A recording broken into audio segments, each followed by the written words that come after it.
even with just one camera, we were able to create, one nice movie for me. It was, for me, medyo hindi siya napansin dito, pero like in New York, I was nominated in the States for that movie. So for me, parang doon ko nakita yung beauty ng paggawa ng indie movies. Kasi kahit ganun lang yung equipment namin, we didn't even have lights. Imagine na kaming ilaw to paggabi na, wala kami masushoot kasi walang ilaw. But we made it work. Saka kumbaga team effort kasi kahit pati yung mga artista nagtutulungan and everything. So that was an eye-opener for me. So I would say those projects are really monumental in my life.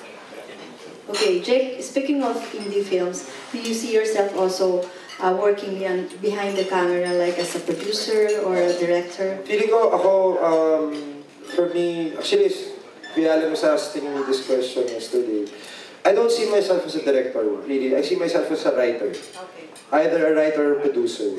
So, kung ano man, yung directing, wala akong mata for the camera Kumbaga, I would really have to rely on my DOP to make a nice movie. But writing, I can do that because I have numerous inner monologues with all my characters. I can create a story in my head just right now with the smallest thing that I see, kaya kong gawa ng kwento.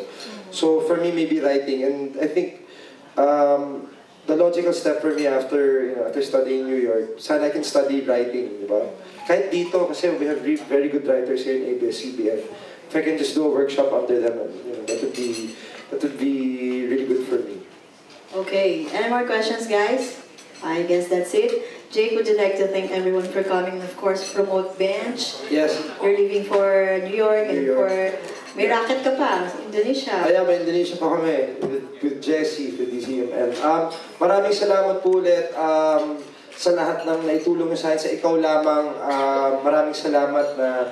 Sorry na hindi ako nakapagpa-press call in the middle of the show and everything like that. Pero maraming salamat po sa inyong lahat for attending today. And yun, please abangan niyo po ako sa Bench. Magkita-kita tayo sa Naked Truth. MMK ko po September 20. And maraming salamat po. I'll see you guys when I come back from the States. Thank you so much. Thank you guys for coming. Thank you po. Thank you. Yeah.